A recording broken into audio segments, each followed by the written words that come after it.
Hi guys, welcome back to another episode of Dan and Kev's Wrestling Talk Show.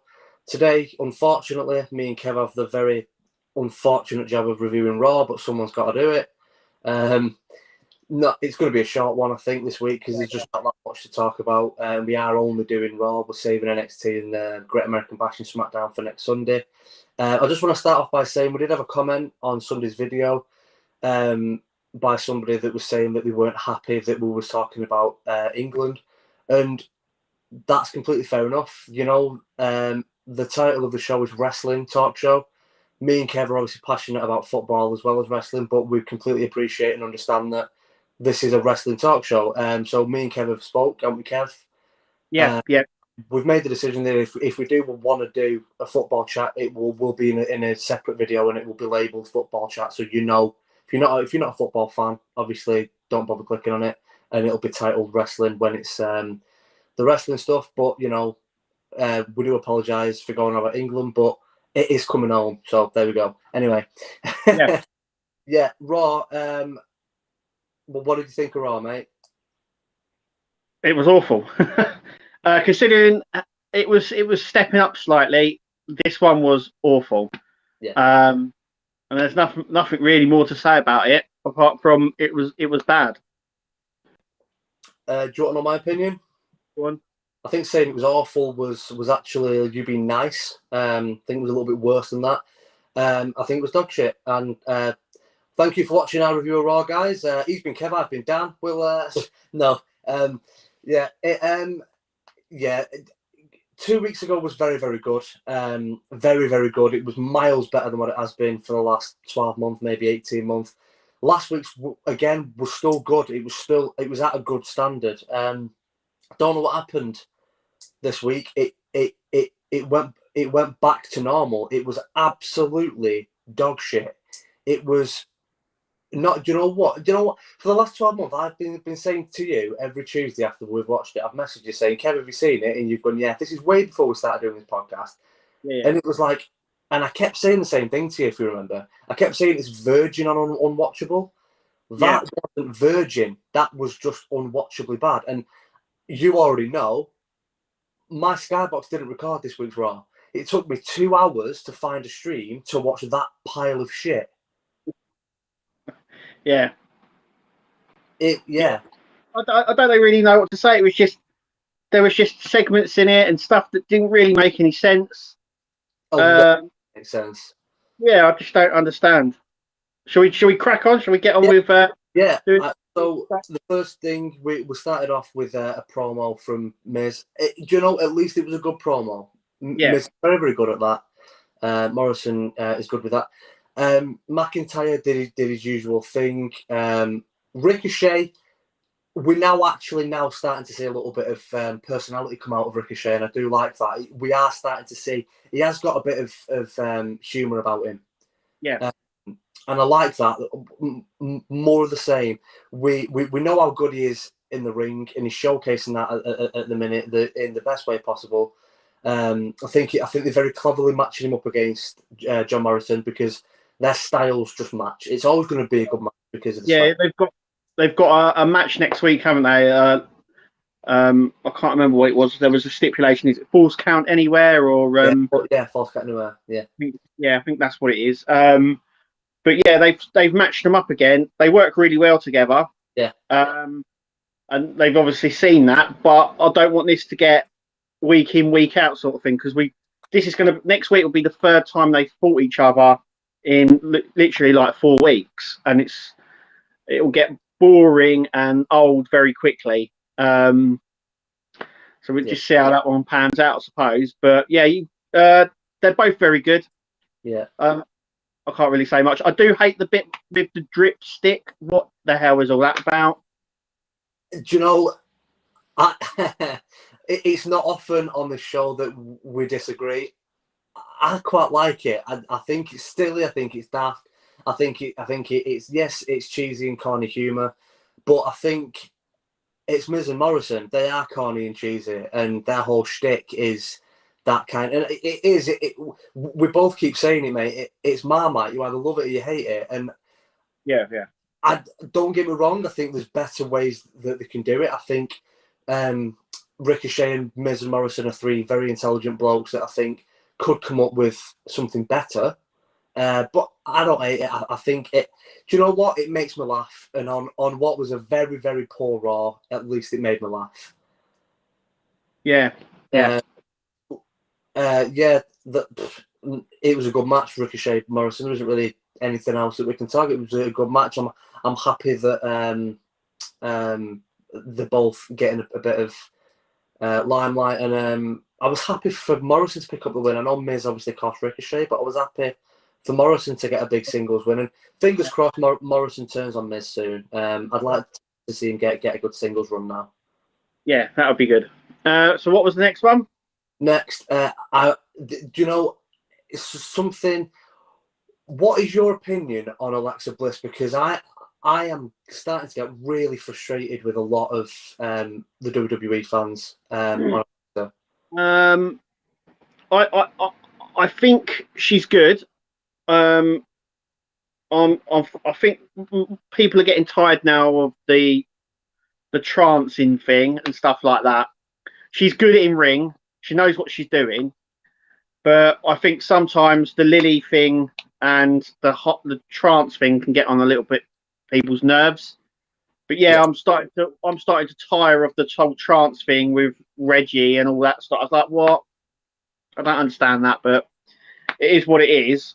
I mean, she's really good in the ring, but all of that she doesn't really need.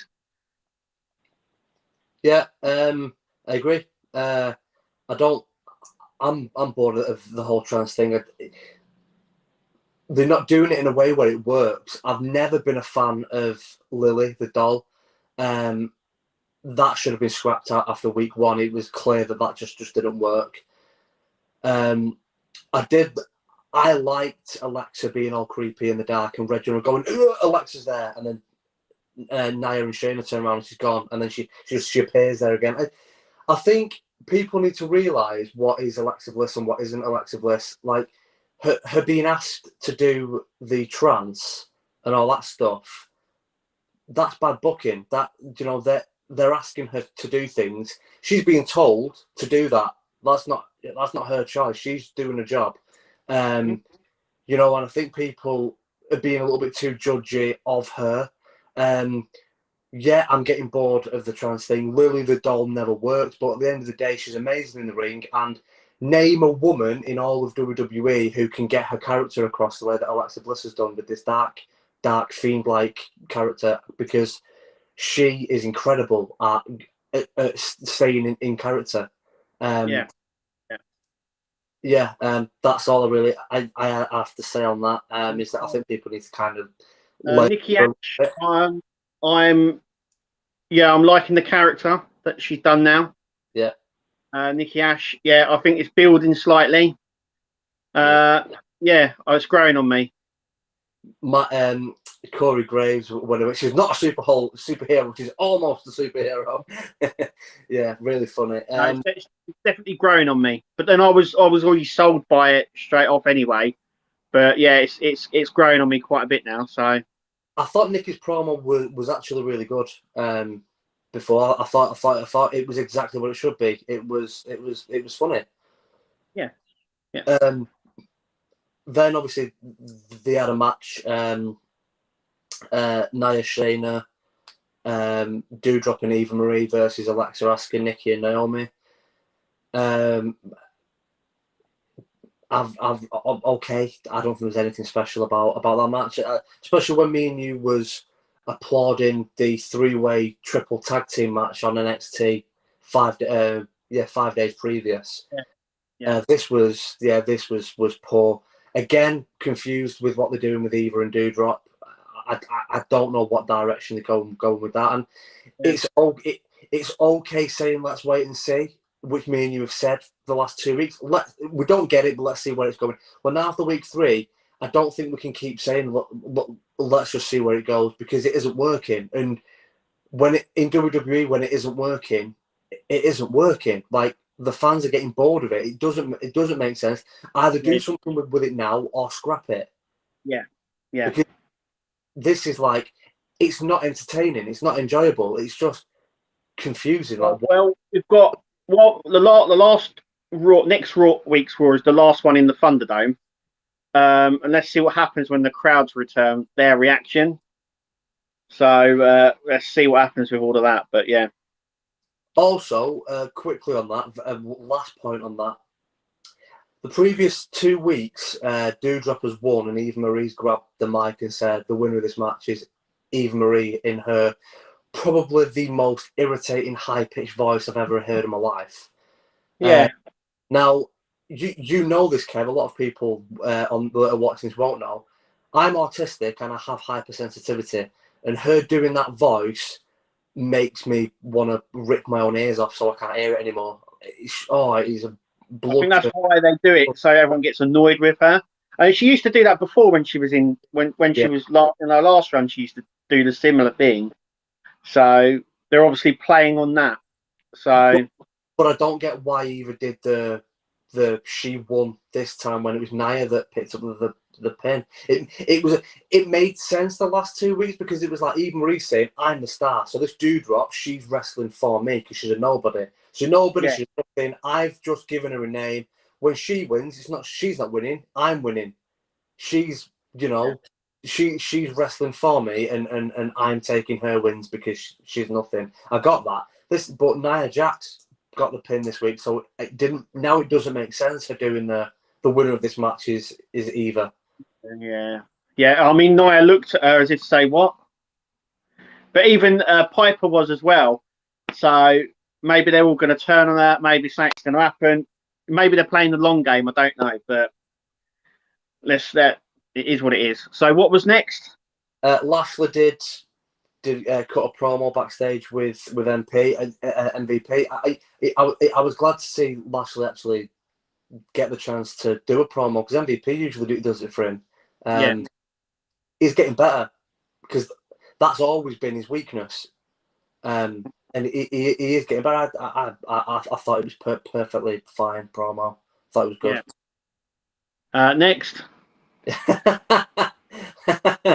No. We may as well just go next as well. Ali versus Mansoor, decent match. Ali with a roll up, kind of a nothing filler match, just didn't mean anything. Move on next. McIntyre versus Jinder.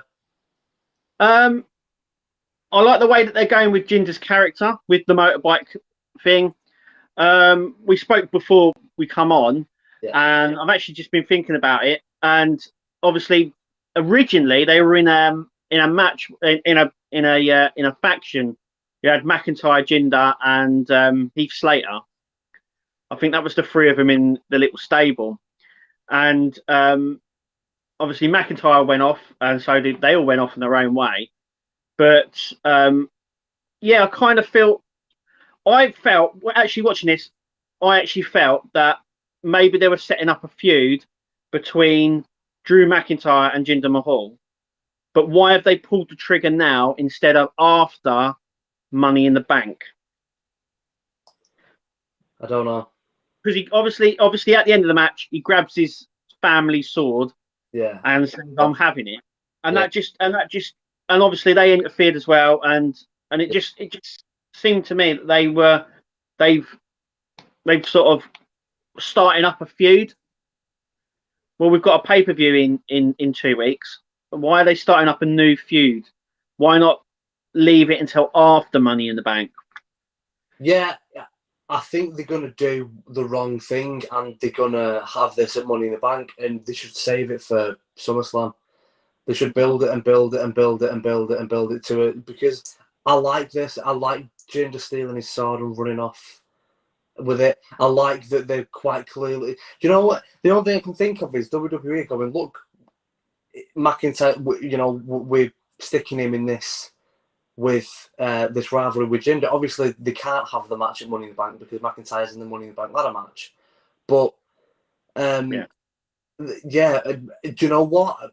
Does Jinder Mahal get involved in costing the Money in the Bank match? Maybe. Like I said to you before, there was hashtags about justice for Jinder. But yeah, I think he deserves a little bit more. But like you said before, he's very bland. Maybe that's not his fault. Maybe that's just the way that they booked him. that they haven't booked him very strong.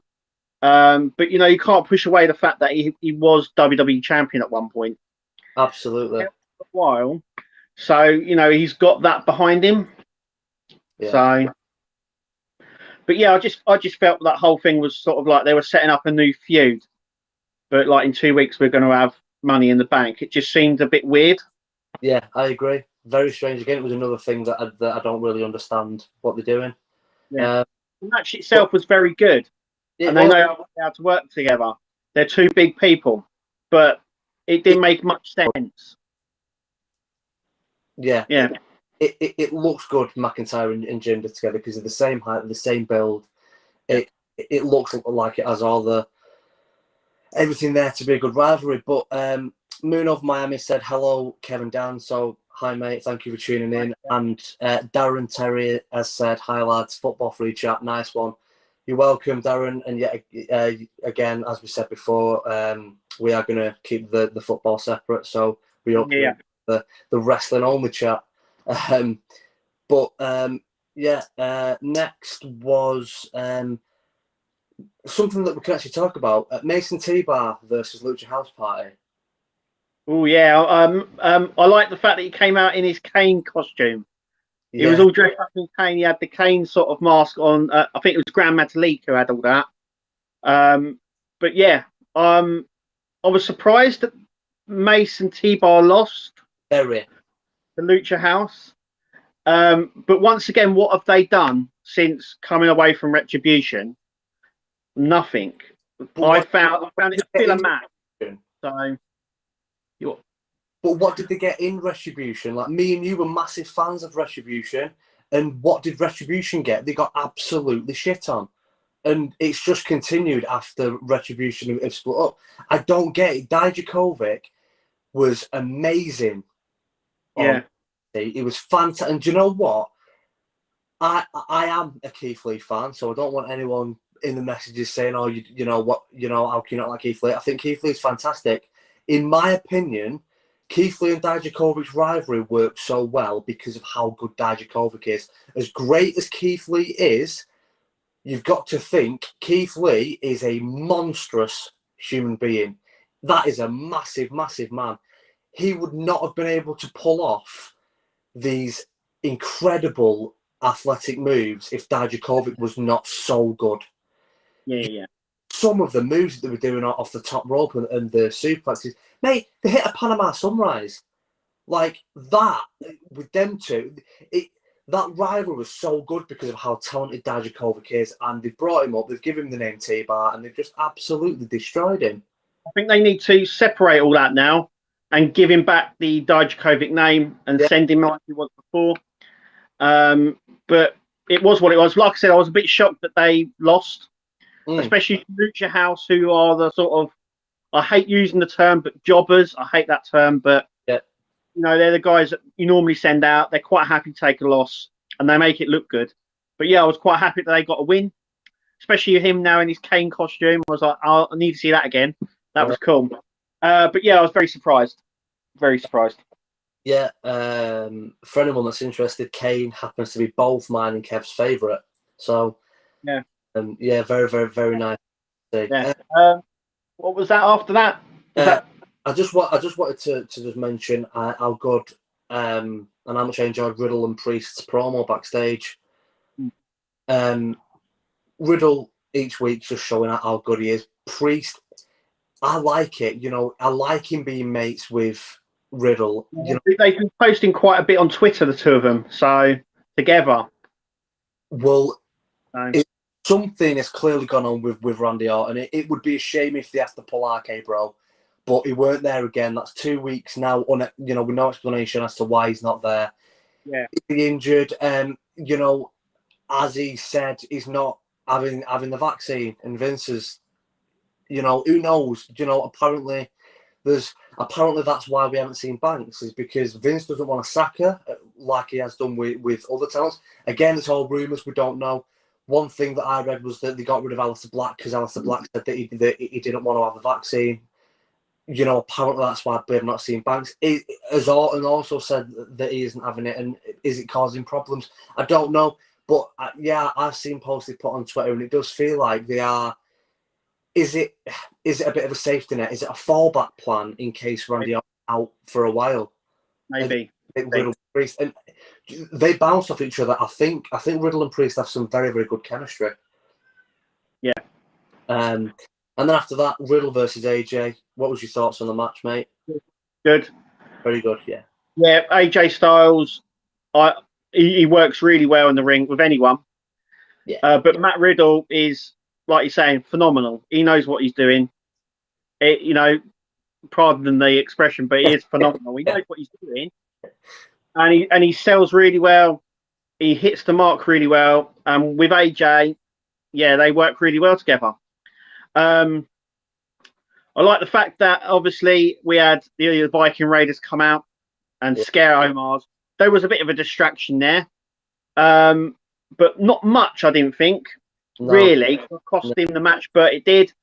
And obviously next week we're going to have 2 single matches between them, and then the week after, Money in the Bank, which I thought was a bit strange. They're going to have a tag team match for the titles the week after Money in the Bank, which I thought was a bit strange. Why not have it out Money in the Bank? Because AJ's in the ladder match. Yeah, okay. Yeah, but that's not stopped him in the past. That's not stopped him double booking in the past, though. You're right. You're right there. Obviously, Riddler hit the draping DDT. I like that. I understand in winning with a roll up. It's always a shame when a match that is that good ends in a roll up. It is always a shame, but I understand it because it keeps AJ strong. But the first point that you made about Matt Riddle, and after calling him phenomenal when he's in a match against AJ, I love that one. Well played, Kev. Where you said it is selling. The first point that I've put is Riddle selling is next level, and what I mean by that is he had an injured foot. Now, you go back and watch that match from start to finish, there is not a single moment where that man does not limp. He sells that injured foot. He even does the Karate Kid, doesn't he? He does the Karate Kid. He gives the foot up and that. It's like, oh, he's going Karate Kid style. He did not put weight on that foot unless he absolutely had to. He was climbing the ropes and dragging himself up one-footed. He would stand just like touch his toe on the mat. You watch that match back after, if you didn't notice it, because there was that much action going on. It's a great match. Both of them are incredible. But the way Riddle sold that foot, that man is a very, very special talent, because that was not a 2-minute match. That was a 10, 15-minute long match. And to keep it up here, I need to be faking this foot injury. That's difficult to do. There was not a single slip. He sold that foot the whole match, and I thought it was fantastic. Absolutely fantastic. Riddle is an absolute superstar, and I can't wait to see. Many have come up from NXT and have either flopped or WWE. Yeah, well, I was thinking about this when we were talking about, and loads of people put, don't come up to NXT because they destroy you or they wreck you.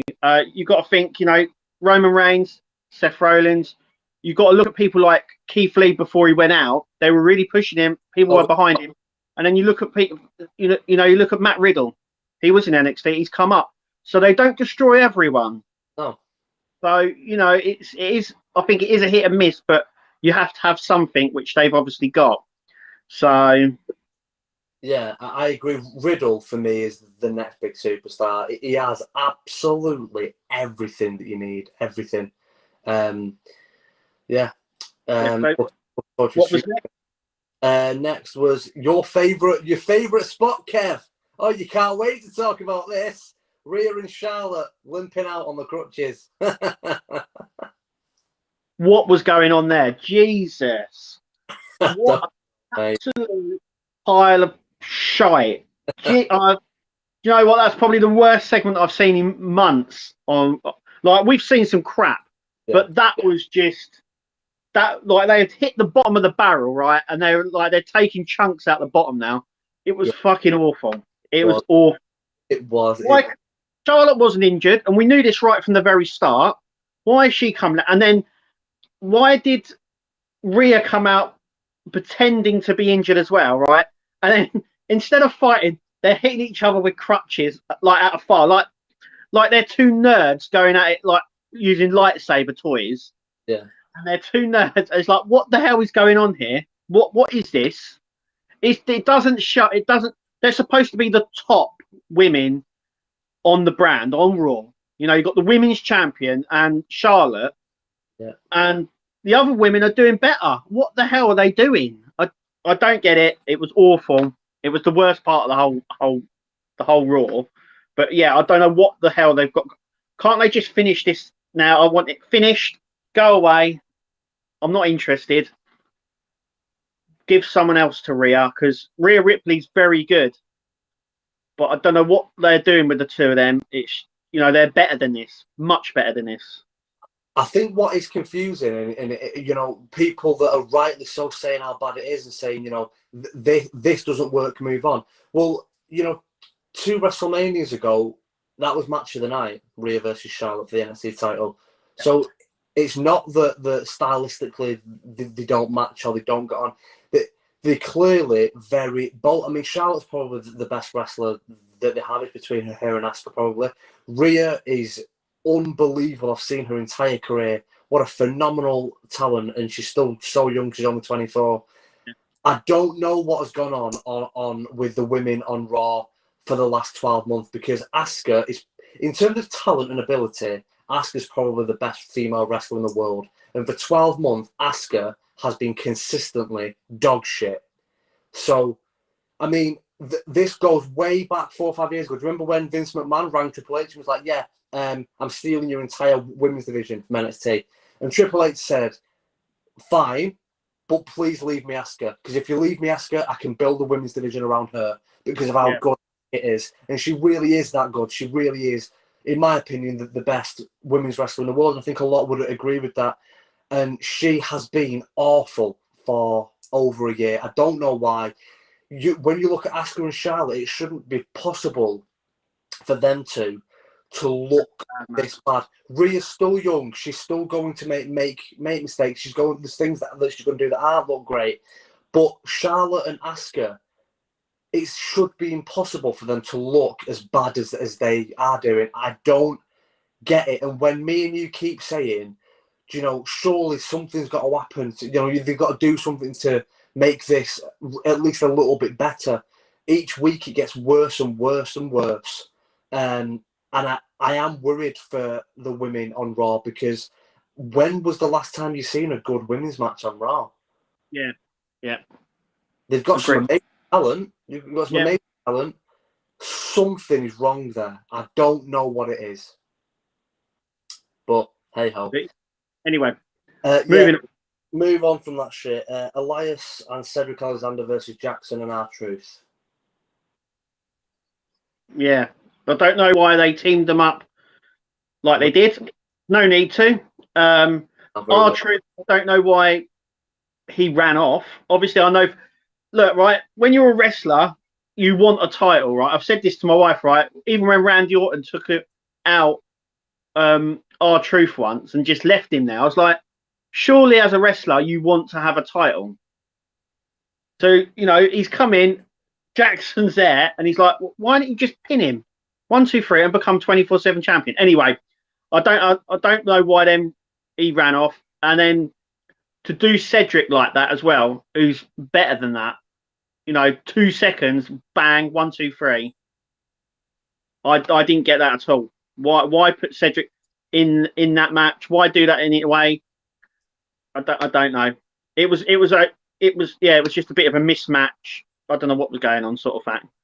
Like you said right at the start of the show, mate, a lot happened that was very, very weird, and this was very, very weird. Elias doing what Elias does, you know, he's made a career out of that. If he doesn't want to get involved, he'll let someone get a baton and save himself. That's fine. I love what they're doing with Jackson Riker. That's the only thing from that match that coming from you can look as a positive. R-Truth, it provides comedy, but I don't get him not being involved in the match. Cedric Alexander, you need to remember, this is a guy who hit the lumbar check on Drew McIntyre. This is a guy that's capable of doing a lot. You know, when you look at his finisher and he is such a small guy, you think, Cedric is going to look good against Ali and Ricochet and people of his own size. Mate, he hit the lumbar check on Drew McIntyre. Yeah. He got him up and held him there long enough for him to get his knees under him to deliver the lumbar check. Phenomenally talented man, and massively underused. And it's a shame. And I hope that something can happen where we start seeing the best of him. Very, very talented boy. Finally, mate, I'm sure you can't wait to get this one done. New Day versus Lashley and MVP.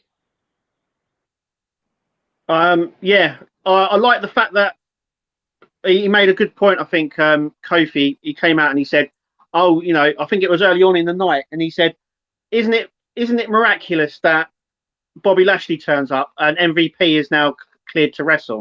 Yeah, and I thought that's brilliant. That's the sort of it does. It is.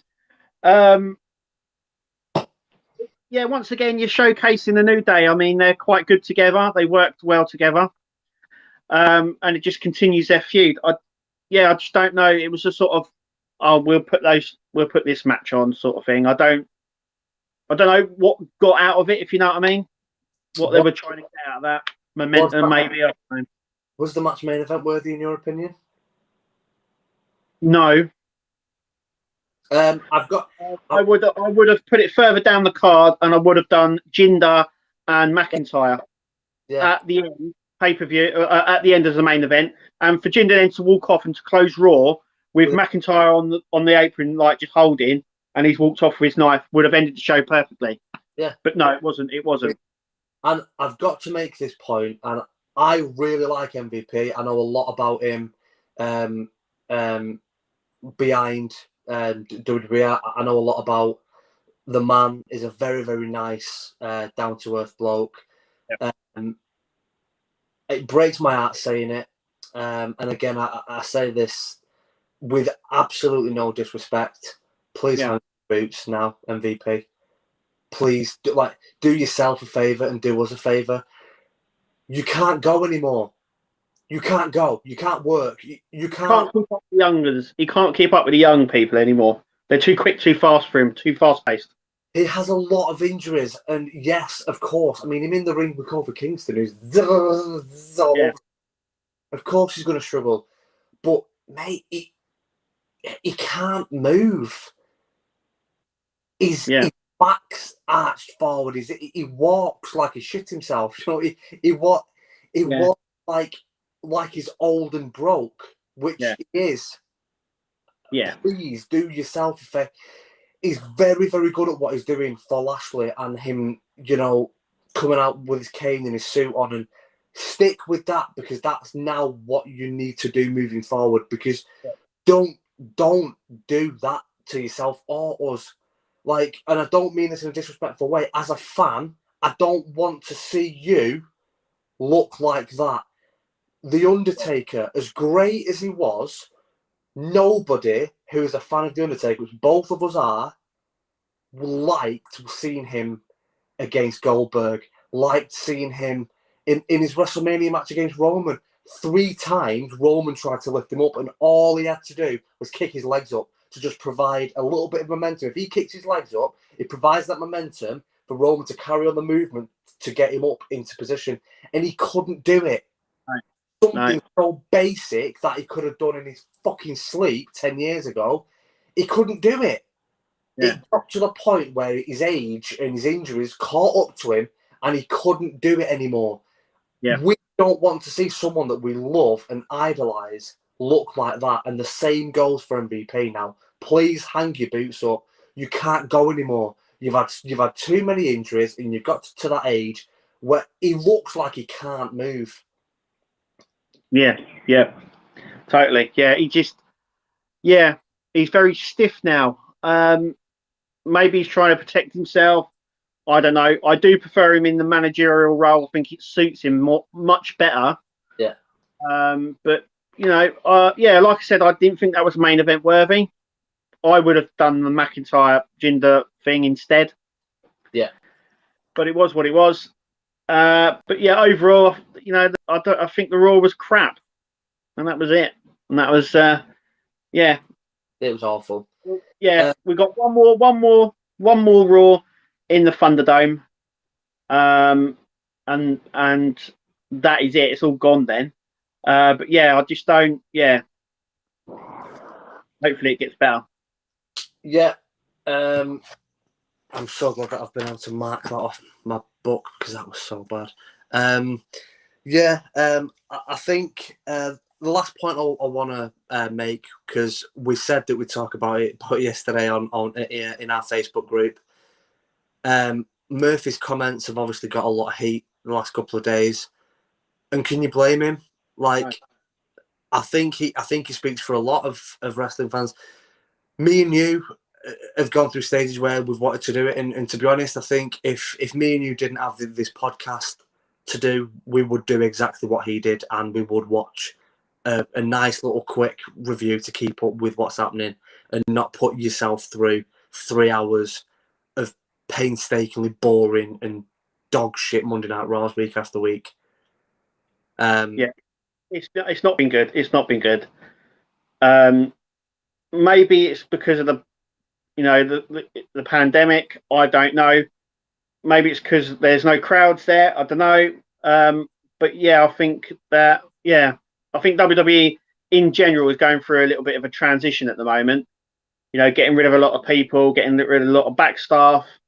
Yeah, I don't know. I'm hoping that it improves, but it's not looking good at the minute. So no, I think it will improve when fans are back. I think it will improve after the draft. I think SummerSlam's going to be special. I really do. I think SummerSlam's going to be the best thing WWE have put out in years. I think it's going to be unbelievable. I really believe that.